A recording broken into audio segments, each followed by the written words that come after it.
ಹಿರಣ್ಯಕನೆಂಬವನನ್ನು ನೀ ವಿನಾಕಾರಣ ಕೊಂದೆ. ಆ ಕಾಲಕ್ಕೆ ಸಾಯುವುದಕ್ಕೆ ಮುಂಚೆ ಮಾಡಿದ್ದಾನೆ.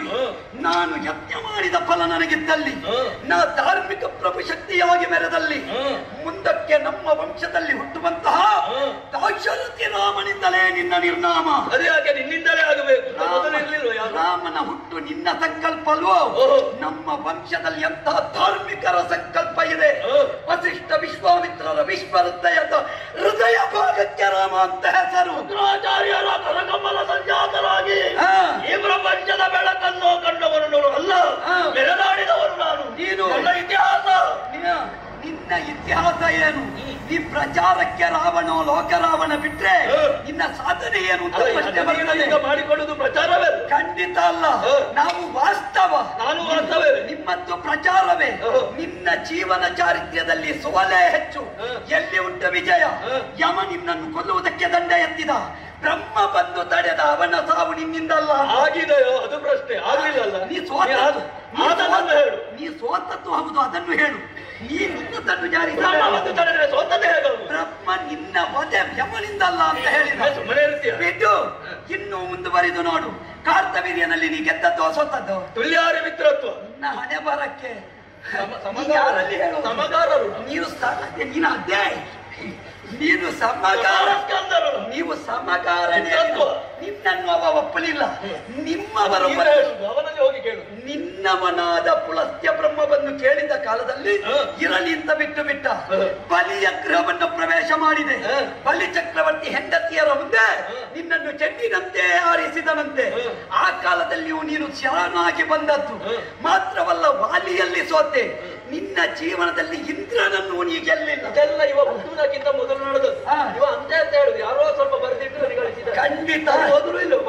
ಅದೇ ನೀನು ನಿಲ್ಲು. ನಿನ್ನ ಸಮಸ್ಯೆ ಅದೇ. ನೀನು ಸರಿಯಾಗಿ ಯಾವುದನ್ನು ಓದುವುದಿಲ್ಲ. ನೀ ಅರ್ಥಂಬರ್ಥ ಯಾರೋ ಹೇಳಿದ್ದನ್ನು ಕೇಳಿಕೊಂಡು ಅದು ಸರಿ ಇಲ್ಲ ಇದು ಸರಿ ಇಲ್ಲ ಅಂತ ಹೇಳುವುದಲ್ಲ. ಮತ್ತೆ ಇದಕ್ಕೆಲ್ಲ ಉತ್ತರ ಕೊಡುವುದಕ್ಕೆ ದೊಡ್ಡ ನಿನ್ನ ಜಾತಿಗಳು ತುಂಬಾ ಮಂದಿ ಇದ್ದಾರೆ. ಅವರಿಗೆ ಪೂರ್ತಿ ಯಾವುದು ಗೊತ್ತಿರುವುದಿಲ್ಲ. ಕೇವಲ ಅವರು ತಿಳಿದಷ್ಟೇ ಶಾಸ್ತ್ರ, ಅವರು ತಿಳಿದಷ್ಟೇ ಸಂಹಿತೆ ಅಂತ ಭಾವಿಸ್ತಾರೆ. ಅವರಲ್ಲಿ ಕೇಳಿದ್ರೆ ಅವರ ಚಾರಿತ್ರ್ಯವೇ ಪರಿಶುದ್ಧ ಇರುವುದಿಲ್ಲ. ನಿನ್ನ ಕಥೆ ಅಂತದ್ದು. ಯಾಕೆ? ನಿನ್ನ ವಾಂಶಿಕ ಹಿನ್ನೆಲೆಯಿಂದ ಬ್ರಹ್ಮತ್ವ, ಮಾಡುವ ಪ್ರಕ್ರಿಯೆಯಿಂದ ದಾನವತ್ವ. ನೀ ಬ್ರಹ್ಮ ರಾಕ್ಷಸನೇ ವಿನಃ ಒಬ್ಬ ಒಳ್ಳೆ ಬ್ರಾಹ್ಮಣನಾಗಿಯೂ ಜೀವನ ಕಳೆಯಲಿಲ್ಲ, ಒಳ್ಳೆ ರಾಕ್ಷಸನಾಗಿಯೂ ಬದುಕು ಸಾಗಿಸಲಿಲ್ಲ. ಈ ಕಾಲಕ್ಕಾಗುವಾಗ ನೀ ಮಾಡಿದ ಒಂದೊಂದು ಅನ್ಯಾಯದ ಸಮಾಪ್ತಿಯ ಕಾಲ ಇದು. ಬಂದು ನಿನ್ನ ನೆಲದಲ್ಲಿ ನಿಂತಿದ್ದೇನೆ. ನಮ್ಮ ವಂಶೀಯರ ಹಾಗೆ ಹಿಂದ ನಡೆಸಿದ ನಿನ್ನ ದಾರ್ಷ್ಟ್ಯತನ ಇವತ್ತು ನಡೆದಿತ್ತು ಅಂತ ಭಾವಿಸಬೇಡ. ನಿನ್ನ ದೊಡ್ಡಸ್ತಿಕೆ ರಾಮನನ್ನು ಎದುರಾಗಿ ಗೆಲ್ಲಲಾಗದೆ ನೀ ಕಪಟದಿಂದಲೇ ಸೀತೆಯನ್ನು ಅಪಹರಿಸಿದ್ದೇ ನಿನ್ನದ್ದಾದ ದೌರ್ಬಲ್ಯಕ್ಕೆ ಸಾಕ್ಷಿ. ಇವತ್ತು ನಿನ್ನ ನೆಲಕ್ಕೆ ಕಾಲಿಟ್ಟಿದ್ದೇನೆ ದಶಕಂಠ. ನಿನ್ನ ಬದುಕಿನ ಅಂತ್ಯ ರಾಮನ ಕೈಯಲ್ಲಿ. ದಿಗ್ವಿಜಯ ಕಾಲದಲ್ಲಿ ಅಯೋಧ್ಯೆ ನನಗೇನು ಹೊಸದಲ್ಲ, ಹೋಗಬಹುದಿತ್ತು. ಹೋಗಲಿಲ್ಲ. ಯಾರೋ ಒಬ್ಬ ಮುದುಕ ಇಲ್ಲಿ ಸಾಯಲಿ ಅಂತ ಬಿಟ್ಟಿದ್ದೇನೆ. ಮತ್ತೆ ನನ್ನ ಚಾರಿತ್ರ ನಿನ್ನಿಂದ ಏನು?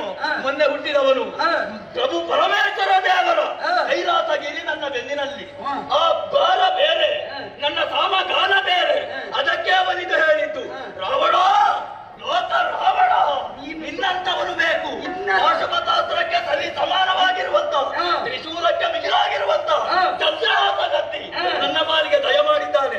ಮತ್ತೆ ನಿನ್ನ ಪ್ರಮಾಣ ನನ್ನ ಚಾರಿತ್ರ ನೀ ಏನು ಕೈಲಾಸ ಎತ್ತುವುದು? ನನ್ನ ಪಾದ ಸೇವಕನಾದ, ನನ್ನ ಕರ ಸೇವಕನಾದ ಅಂಗದ ಮೊನ್ನೆ ಎತ್ತಿದ್ದಾನೆ. ಕಪಿಬಾಲ ಕೇಳುವಂತವನಲ್ಲಿ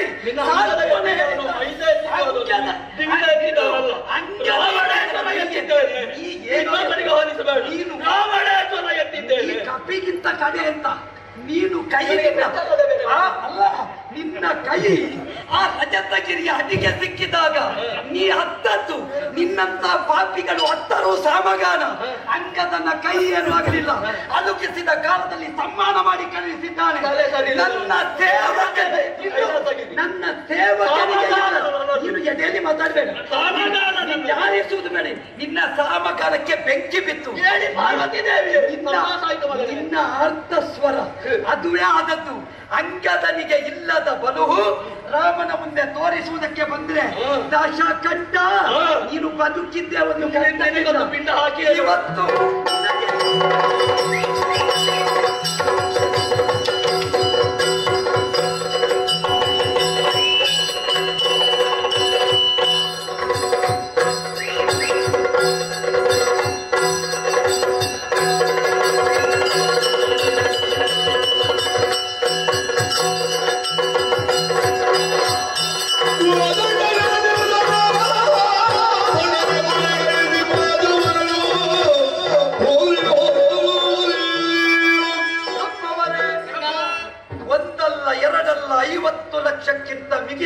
ರಾವಣನ ಅಧಿಕಾರ ಇವತ್ತು ಸಮಾಪ್ತಿಯಾಗಿದೆ.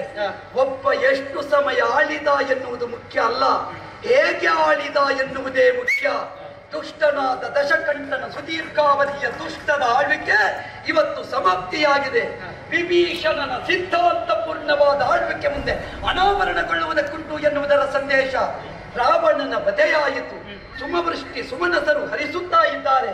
ಆದರೆ ನಮಗೆ ಲಕ್ಷ್ಯ ಜಾನಕಿ. ಹನುಮಂತ ಸೀತೆಯನ್ನು ಕರೆದ